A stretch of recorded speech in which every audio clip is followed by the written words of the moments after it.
Usap-usapan ngayon sa showbiz, circles ang umano'y interes, ng TV5 na makipag-partner para sa inaabangang serye ni Coco Martin na Sigabo. Ayon sa ilang kumakalat na balita sa social media, tila may posibilidad umanong mapunta sa ibang network. Ang proyekto, isang isyung agad, pinagdiskitahan at pinagdebatehan ng netizens. Matatandaang ang Sigabo ay isang malaking proyekto ng ABS-CBN kung saan muling magsasama sina Coco Martin at Julia Montes. Inaasahan itong maging kapalit ng FPJ's Batang Quiapo sa primetime slot, kaya naman mataas ang expectations ng publiko sa magiging takbo ng kwento at produksyon nito.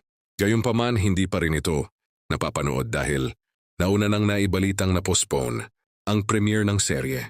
Yumunog sa Binbangbong, nais umano ng production na mas mapaganda pa ang kabuuan ng palabas bago ito iharap sa manunood, dahilan kung bakit patuloy pa ang paghahanda at wala pang final na petsa ng airing. Dito na pumasok ang intriga tungkol sa TV5 kung saan may mga nagsasabing gusto raw nitong makipag-collaborate o kunin ang Sigabo.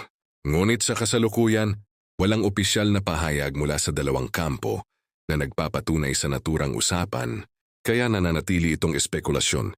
Dagdag pa rito, mahalagang tandaan na natapos na ang content partnership ng ABS-CBN at TV5 nitong mga nakaraang buwan.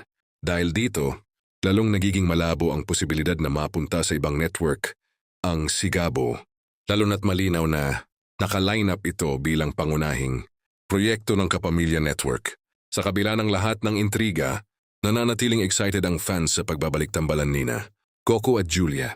Para sa marami, saan mang platform ito mapanood, yung saya lang halaga ay ang kalidad ng kwento at ang kakaibang chemistry ng dalawa na siguradong aabangan muli sa Sigabo.